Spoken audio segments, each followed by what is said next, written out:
এই মুহূর্তে সবচেয়ে বড় খবর এইচডি লাইভ 24/7 এ এবং নিবিসিংহ যতনি সেলাই কখতুমা এইচডি লাইভ 24/7 इस वक्त की सबसे बड़ी खबर breaking news now on HD live 24/7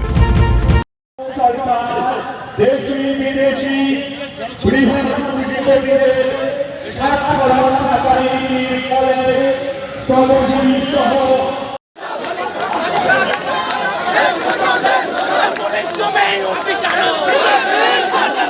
CITU কৃষক সভা উপজাতি গণমুক্ত করে আদানি আম্বানি ও বিদেশি পুঁজিপতিদের সর্বোচ্চ মুনাফা লুণ্ঠনের সুযোগ করে দিয়েছে।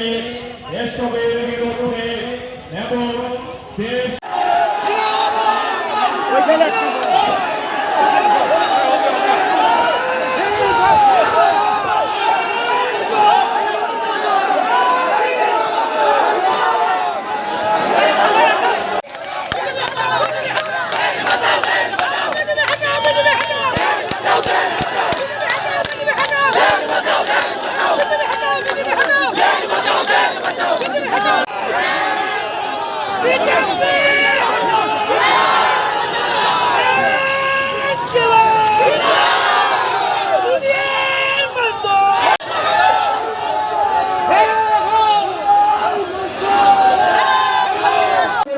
জন্য বড় মাইকের গাড়িটাকে এখানে আসার জন্য সাহায্য করুন।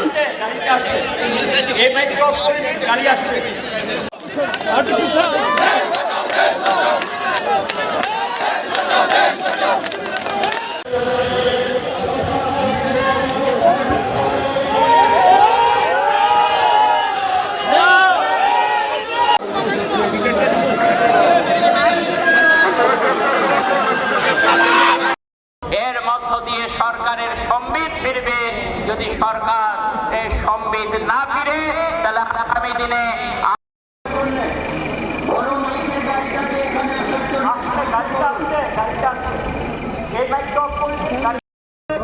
আপনাদের সকলকে অনুরোধ করা হচ্ছে, আপনারা গ্রেপ্তার বরণ করেছেন, আপনারা শান্তি শৃঙ্খলা বজায় রাখুন। আপনারা শান্তি ঘোষণা করা হয়েছে, আপনারা গ্রেপ্তার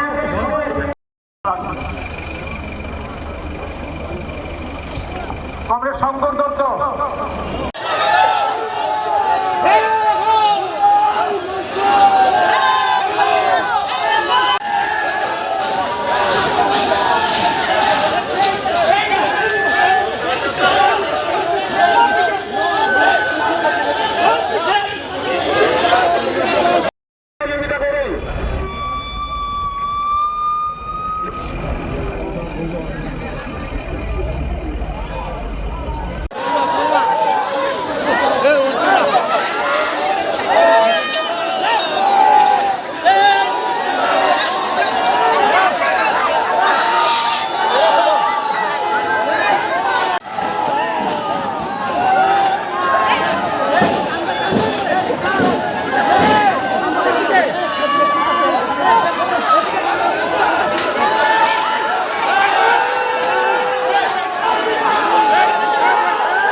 এবং যারা আমাদের এই কর্মসূচিতে সামিল না হয়েও নানাভাবে আমাদের এই দেশব্যাপী লড়াইকে যারা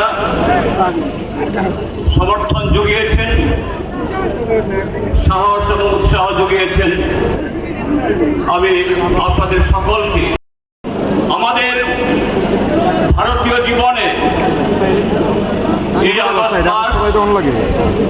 সংগ্রামের মাস, ক্রান্তির মাস, ইতিহাসের সে পথে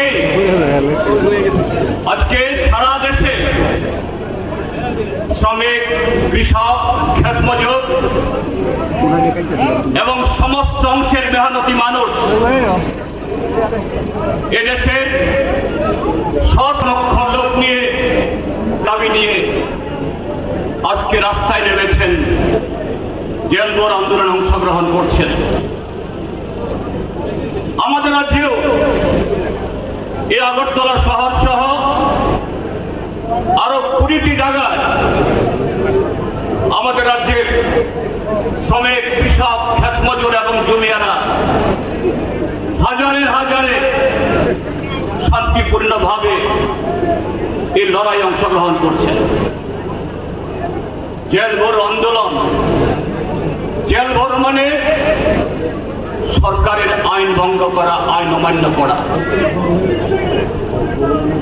দেশের নাগরিকরা কখন আইন অমান্য করে, আইন ভাঙতে বাধ্য হন যখন রাষ্ট্রের যারা পরিচালক তারা স্বৈরাচারী পথ অনুসরণ করেন।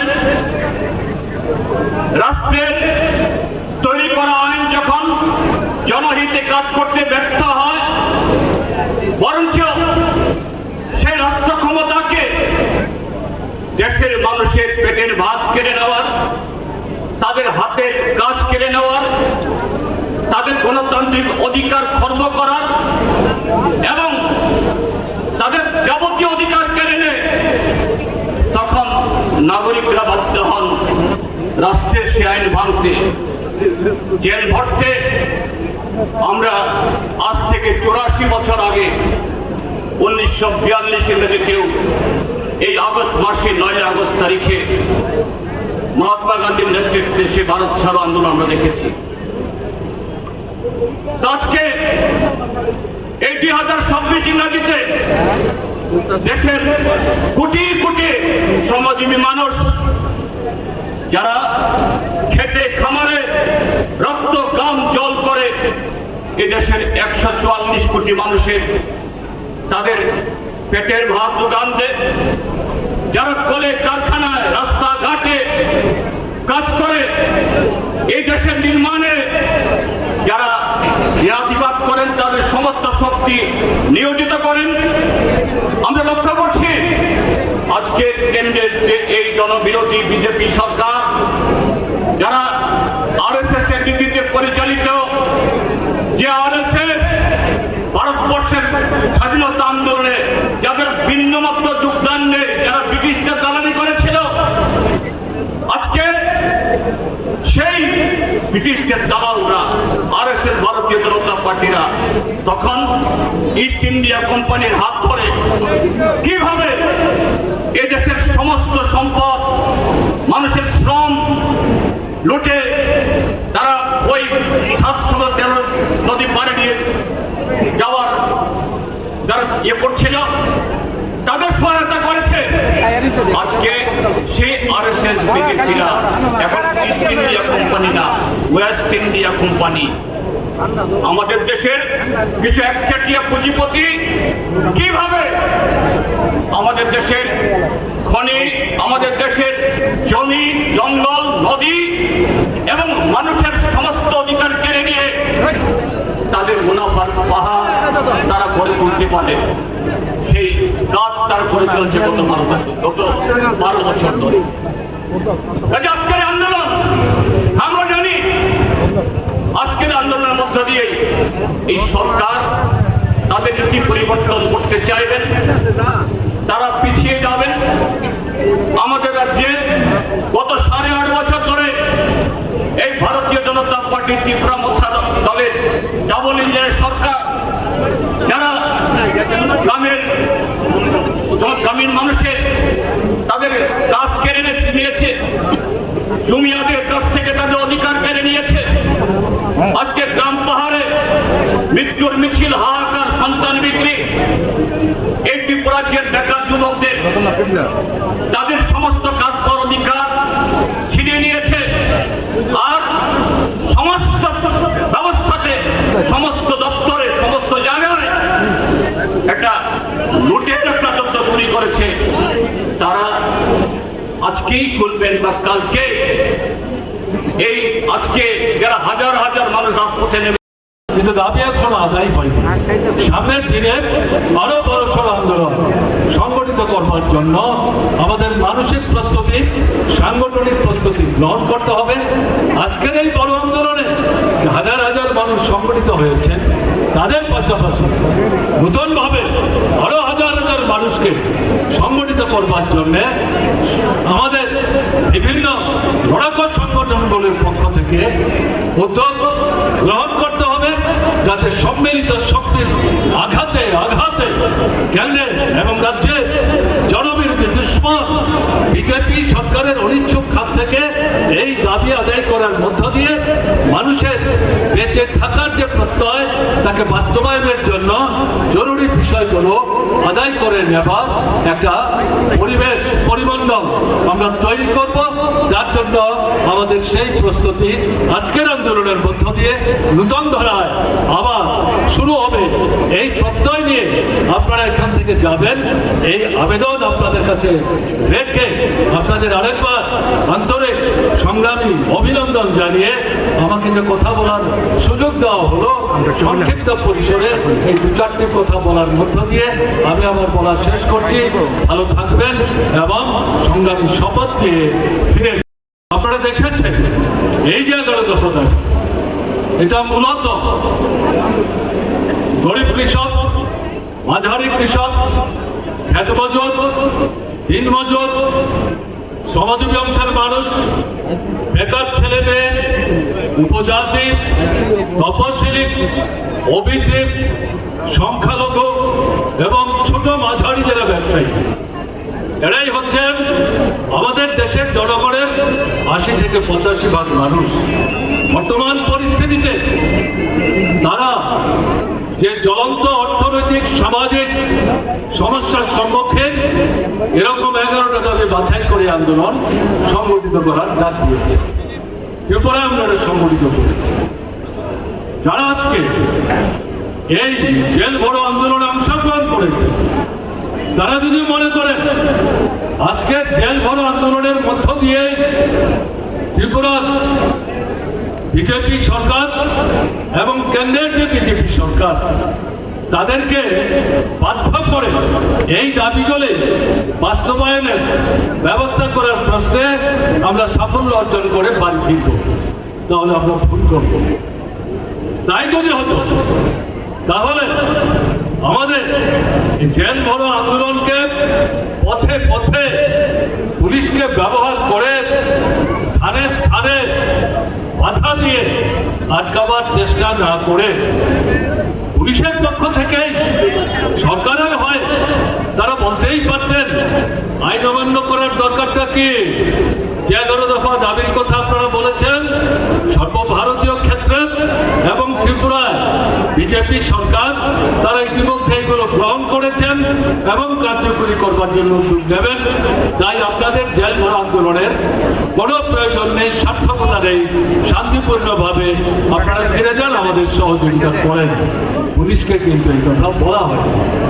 তার থেকে এটা পরিষ্কার সরকার এরা এই যে জনগণের দাবি, জ্বলন্ত দাবি, জ্বলন্ত যে সমস্যার ভিত্তিতে তারা বাছাই করে নিয়েছেন, এগুলির প্রতি নজর দেওয়ার, দৃষ্টি দেওয়ার গুরুত্ব তারা উপলব্ধি করছেন। তাই যারা এই জেল ভরো আন্দোলনে অংশগ্রহণ করেছে তাদের উদ্দেশ্যে অন্য কোনো কথা না বাড়িয়ে আমি বিশেষভাবে যেটা বলবো, আপনারা এই আত্মসন্তুষ্টিতে ভুগবেন না। বিজেপি আরএসএস এর নেতৃত্বে যে সরকার চলছে, স্বাধীন ভারতবর্ষের ইতিহাসে গত ৭৮ বছরের মধ্যে কেন্দ্রের যত সরকার এসছে তার মধ্যে সবচাইতে প্রতিক্রিয়াশীল, দুর্বিনীত, স্বৈরাচারী একটা শাসক, এবং বিশেষ করে এরা ধর্মের, বর্ণের, সম্প্রদায়ের কথা বলে মানুষের মধ্যে বিভাজন তৈরি করে মানুষের জীবনের জ্বলন্ত সমস্যাগুলির উপর ভিত্তি করে ঐক্যবদ্ধ হয় আন্দোলন যাতে করতে না পারে তার জন্য ভেদ বিভাজনের নিকৃষ্ট রাস্তা নিয়ে তারা অগ্রসর হওয়ার চেষ্টা করছে।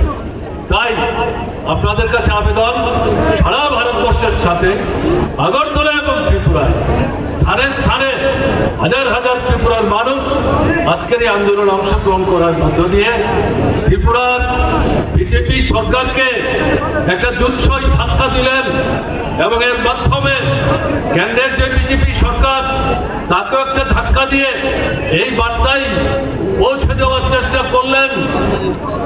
আপনারা যদি অদূর ভবিষ্যতে এই জ্বলন্ত সমস্যাগুলো দ্রুত সমাধান করবার জন্য কার্যকরী পদক্ষেপ গ্রহণ না করেন, আগামী দিনে আরো বৃহত্তর পরিসরে জঙ্গি দৃষ্টিভঙ্গি নিয়ে বড় ধরনের আন্দোলন সংগঠিত করতে ভারতবর্ষের মানুষ, ত্রিপুরার মানুষ বাধ্য হবেন এবং আপনাদের জনবিরোধী ভূমিকার কারণেই ত্রিপুরার মানুষ, ভারতবর্ষের মানুষ এই আন্দোলনে যেতে বাধ্য হবে।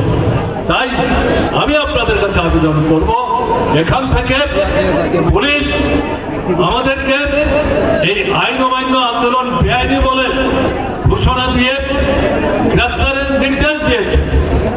আপনাদের নামের তালিকা ইত্যাদি যাচ্ছে, বিচারক হয়তো আসবেন, পরবর্তী ঘোষণার জন্য আমরা অপেক্ষা করব। শান্তিপূর্ণভাবে আপনারা ফিরে যাবেন, কিন্তু আগরতলার মতোই এভাবে শত শত হাজার হাজার মানুষ এই জেল ভরো আন্দোলনে অংশগ্রহণ করার মাধ্যমে ত্রিপুরা থেকে বিজেপি দুঃশাসন হটাবার যে সংগ্রাম ধীরে ধীরে মাথা তুলে দাঁড়াচ্ছে, তাকে উৎসাহিত অনুপ্রাণিত করবার জন্যে উদ্দীপনা সৃষ্টিকারী বার্তা তারা পাঠাবেন। আপনাদের জানার জন্য বলছে, এটা সর্বভারতীয় কর্মসূচি। ভারতবর্ষের শ্রমিক আন্দোলনের যে সংগ্রামী সংগঠনগুলো, কৃষক এবং ক্ষেতমজুর আন্দোলনের যে সংগ্রামী সংগঠনগুলো, তারা সম্মিলিতভাবে মঞ্চ তৈরি করে আজ থেকে মাস দেড় দুয়েক আগে 11 দফা দাবিকে বাছাই করে সারা ভারতবর্ষে এই তারিখটিতে জেল ভরার ডাক দিয়েছে। সারা ভারতবর্ষে 1000 এরকম স্থান সর্বভারতীয় নেতৃত্ব নির্ধারণ করেছেন। আমাদের বিশ্বাস এটা 1000-এর মধ্যেই শেষ পর্যন্ত সীমাবদ্ধ থাকবে না, স্থানে স্থানে এই সংখ্যা নিশ্চিতভাবেই বাড়বে। আমাদের এখানে এটা বক্তৃতা করার অনুষ্ঠান না, আমারও বক্তৃতা করার কোনো অভিপ্রায় ছিল না।